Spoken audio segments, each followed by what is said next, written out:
So this is just a reaction to Shelby Houlihan's failed drugs test, which was in December. She failed. She got notified in January, and then she's appealed and got notified that now she's serving a 4-year ban, which she found out on the 11th of June.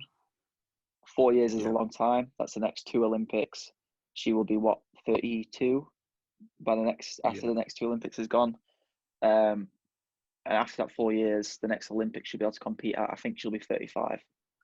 So her Olympic dream, the end of her career, have been shattered. Yeah, unless it gets overturned, which we're going to get into now. So you wrote the article. Oh, I'm sure she's got plenty of lawyers.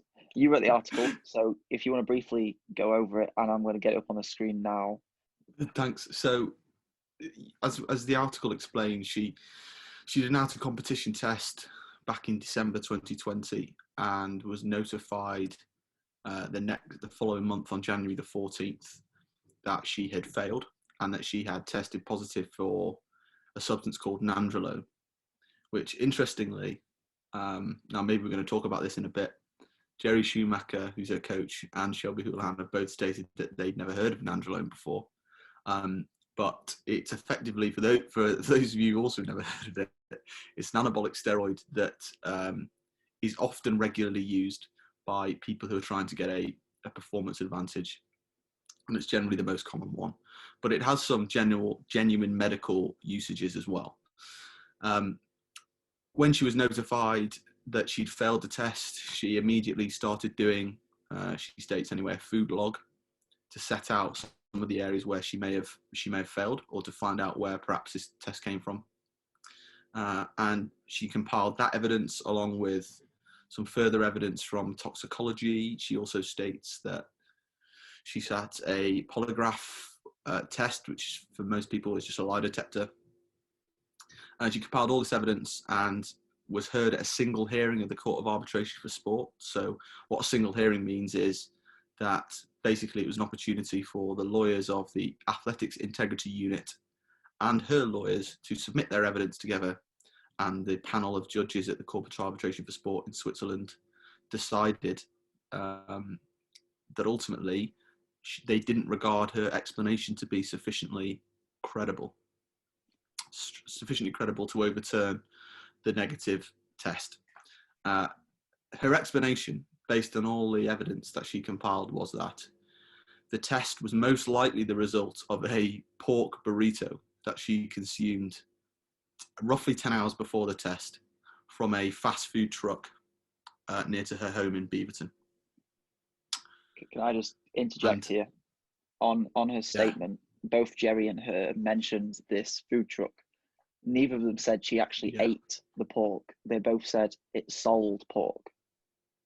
And I'm not sure if that was just the way they were saying it by mistake, but they never actually said she ate any pork. I'm guessing that's what they meant, but they never actually clearly specified. They just said the restaurant sold pork. Well, and to a certain extent, if she didn't eat pork, then any chance of her argument being even medically or scientifically accurate falls down instantaneously, because there's no other animal that metabolizes nandrolone like that, in the way that pigs do.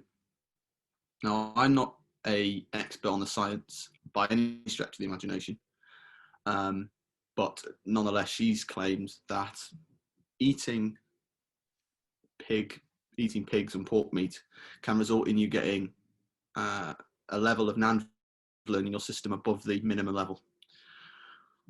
That's apparently been, considered by the court, and they've made their decision. So this is my first question. What would it have taken Shelby to present to the court for her to be overruled? Because if she showed that she'd eaten something what could cause the nandrolone within 10 hours, and she showed that she passed a lie detector test, which I know doesn't mean much at all. In fact, it doesn't mean anything in the court of law, does it? It's just sort of No. And then also... non-evidential. So she's done that, and then also all the stuff about the statements coming out saying that the type of person she is, should never do it. Obviously, we can't believe that. But with the receipts of the food she ate, I wonder why World Athletics haven't considered that, when I believe in the past they have overruled nandrolone. I can't say it, but because of people eating pork. So I wonder why this scenario is different, first of all. Like, surely for it to be different in their decision making, the evidence presented must have been different. Yeah. And also, so one thing sorry. It's fine, you go ahead. I was going to say, what we don't know is we've only got her side of the story so far, and the Court of Arbitration for Sport are releasing their reasons, so the reasons for their judgment, later on today. Now, I don't know whether that will be the outline or the full reasons, but it will give us an insight into what they felt was missing from her case. Now, it could be a number of things. It could be, A, they just weren't convinced that there's enough evidence for them to be satisfied that she did indeed eat pork at this fast food truck, or that the amount of pork she would have eaten was sufficiently credible to explain the amount of nandrolone in her system. Or they could have just not believed her entirely. Maybe she didn't have enough evidence at all. Maybe she didn't have any receipts. I don't know. Maybe she paid cash for this burrito, in which case they're just simply taking her at her word, which, in my experience of proceedings of this nature, is that once you're found to have been in breach of rules following a drugs test, the onus is on you as the appellant to present realistic, credible evidence to overturn the findings. And if she hasn't been able to do that, with the best will in the world, the fact that she's Shelby Houlihan is irrelevant. So it could be any of those things, man. Can I carry on eating my Calippo? Is this a bit? I know it's a bit. Yeah, of more course you're allowed formal, to eat this your video, Calippo. That's fine. It's just going to melt otherwise. That's the first big question I have is, if it was Sifan Hassan, if it was Joshua Trackstaa, if it was someone else along those lines, how would the public react him? Because I've seen from an American viewpoint, the reaction is kind of positive in support of Shelby. But at the same time, let's say what Jerry said. He said, also, there is videos out there of their press conferences. We can't show them because Flowtrack has the rights to them, I believe. And if we show them, we'll probably get copyrighted. So if you want to find them, do so. But Jerry said that, I've completely lost my train of thought now. I'm going to try and re-find it. Jerry said that the drugs testing is so sensitive now that it's easy to pick up these minor levels. And that's the case. I'm sure lots of people are eating pork before drug tests. So where is this line? Is Shelby the only one who's been banned from it, as far as I'm aware? Why is that? And also, I do need to go into this saying our opinions are completely unbiased. I liked Bowerman Track Club. And I like Shelby Houlihan. I don't know what I can say now. But I do feel very sorry for her if she is completely innocent, because it is probably the worst time in the world. But we've heard and seen things what we're not allowed to speak about, and the situation is probably a lot deeper than you'd originally think. I don't think we can say anything else other than that, can we? Which is annoying. No, I'm smirking because I wish we could share some of the information we've got, but we can't. But suffice to say, as you said, Alf, it's inevitably with all of these things, there is always more to the story than what is out there in the public domain. There's always more to it than meets the eye. And like, trust us, this is the case with this one as well. A lot more than meets the eye. A lot. Look, yeah.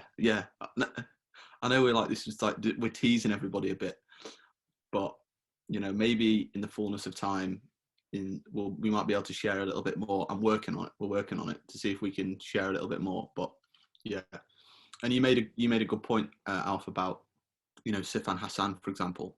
What I get really frustrated about, and I put this on my Instagram earlier, is that aside from whether or not Shelby Houlihan's telling the truth or she isn't, I can tell you now, if this was, I'm going to just be blunt about it. If this was an athlete of colour or an athlete who was representing Ethiopia or Kenya or Uganda and who'd failed a test and tested positive for nandrolone, no amount of denials, no amount of emotional press conferences would convince anybody that she was a are clean. Yeah. And because of who Shelby is, and because she doesn't have to deal with that, there are a lot of people in the athletics world who are jumping to her defence, and who in reality know far less about the situation than, frankly, even the two of us.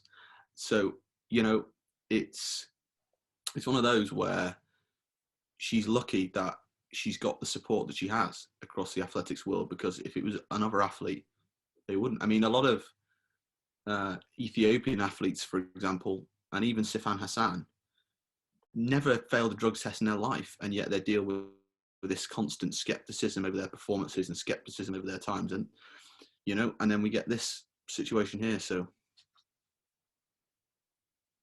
Looking through Let's Run is like a minefield. I actually can't find the thread I wanted to look at.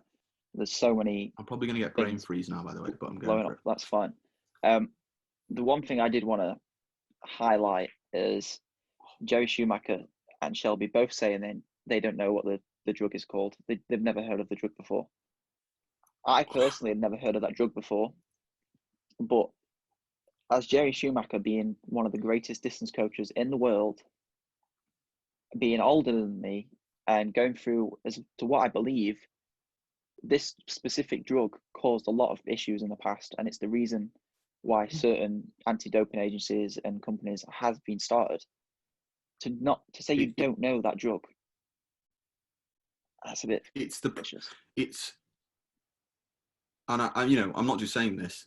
I had heard of the drug before, and I'm not just. It's the principal thing that people use to improve their performance. It's an anabolic steroid, the most common anabolic steroid going. For Jerry Schumacher, who's, as you say, is such an experienced coach, who is, and I got to be careful what I say here, associated with previous incidents relating to Nike teams in Oregon and the issues they've had with doping, to state that he doesn't even know what nandrolone is, I'm afraid is just not credible to me. The only way I can perhaps rationalize it is if he knew it by another name, then perhaps, which I guess is possible, but I've certainly never heard it called anything else other than nandrolone or an anabolic steroid. Yeah. I just find it ridiculous. I know, even for Shelby, who's, let's be honest, she's an experienced athlete. She's not new to the game. She's, 28. She's been through multiple major competitions, the Olympics, the World Championships. To not know what an anabolic steroid is, when we know for a fact that so many athletes across the world have to check the food that they eat to the nth degree, check the supplements that they use to the very minutest bit of ingredients, and to not know what this is just bonkers, if you ask me. What do you think happens now? Do you think no recovery, nothing in the next 4 years? The next Olympics, she'll be 36. Is there any coming back for Shelby Houlihan? Because it doesn't look like it's going to get overturned. Let's be honest. Chances are, if they've already got all the evidence that she could provide, no way that's getting returned. Don't forget, their decision at the Court of Arbitration for Sport is an appeal in itself, based on the decision of the Athletics Integrity Unit. So, I think it's unlikely. And as for her career, well, if it's upheld by 4 years, I think it's over, isn't it? Yeah, you'd think so. Or maybe, especially in the 1500, maybe not in the 5000. Yeah, that's true. The final question, because my Wi-Fi is shocking, I can't find the articles I wanted to. Where does this leave Bowerman Track Club? We've already seen Oregon Track Club in the same state of America completely crumble. Not Oregon Project completely crumble. Now Bowerman Track Club, with some of the runners who came from Oregon Track Club, seeing the same success across the board, the most successful running team in the world, because NM running team, you can't really call that a team because they train in all different places. Whereas this is the most successful team, what is together in training in one location under the same coach. If one's get found of being guilty of drugs, what happens now? Because in the eyes of athletics and WADA, she is guilty of taking drugs. So what does that leave the rest of the team, especially like you said, with Jerry's past association? I'm not too aware on everything, but I do know I've heard things. So where does that leave everything? Because I really like Bowerman Track Club.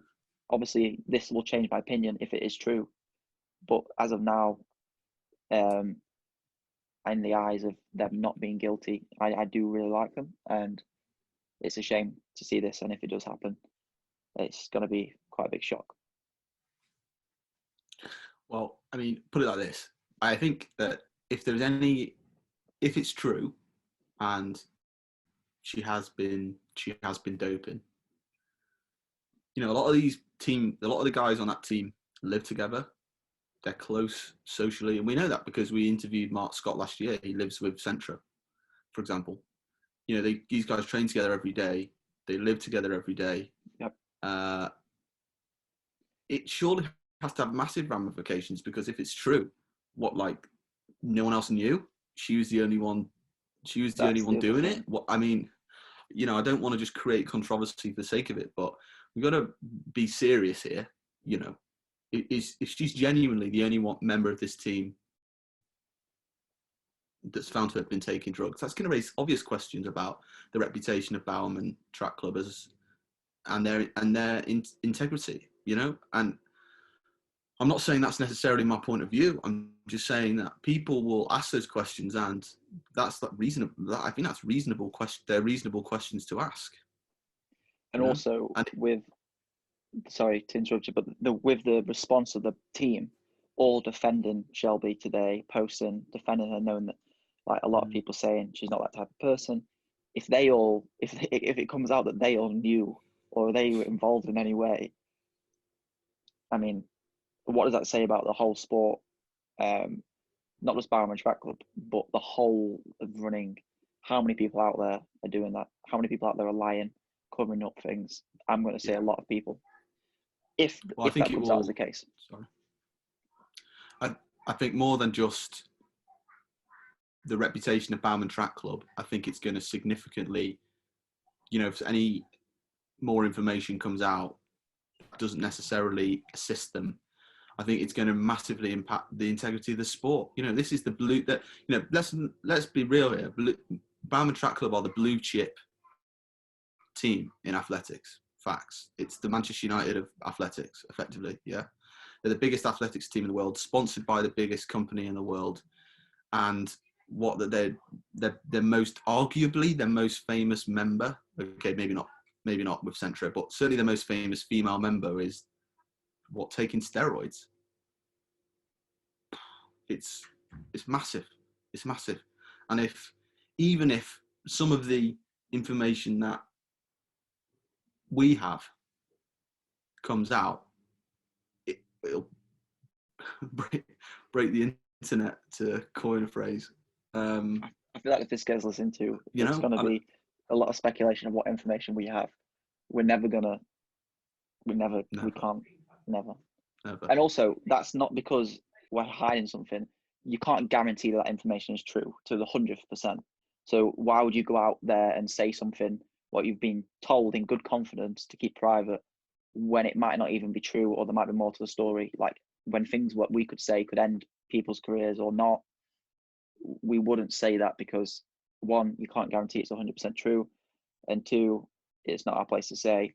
And if it isn't true, that just creates a whole world of hell for a lot of different people, which, again, if it's not true, be ruining their career for nothing, and that wouldn't be an appropriate thing to do with it. So we can't. No, exactly. And I'm sorry if there's sort of any background noise going on here that you can hear, but yeah, you're absolutely right. And, like, in line with any credible organization that wants to produce news content, we don't publish stories that aren't absolutely backed up with multiple different sources. So that's the reason why we're not going public on it. But yeah, you're absolutely right in this is massive. This is massive. And when I first saw the story, when I woke up this morning, I was like, I'm speechless. And I've got more speechless as the day's gone on, basically, with some of the things that I've seen and I've read. Mad. Yeah, It's mad. I'm gonna leave it there. So if you're listening on podcast, then just DM us or leave a rating and give us your thoughts. And if you're listening or watching on YouTube, then just drop your thoughts in the comments below. I'll probably put like a poll out on YouTube and podcast to enter that as well. Do you think she's guilty, and where do you think this leaves us? It'd be a shame if she doesn't have a career from now on, because there's probably a huge inspiration for many people. And like we've said, if it comes out or any further information comes out about Bowerman and it's negative, that's a big dent, arguably more big of a dent than Oregon Project, because everyone always sort of thought Salazar was dirty. Like, let's be honest, everyone was like, yeah. But with Jerry and Bowerman, the way we all looked at them above a pedestal, and hopefully that's still the case, but at the minute it's looking a bit shady. So yeah, let us know what you think. I just want to say again, completely unbiased, I actually really like Bowerman Track Club, and I will continue to until, you know, more information comes out about the whole situation. And that's it from me. So thank you for listening and watching, and goodbye.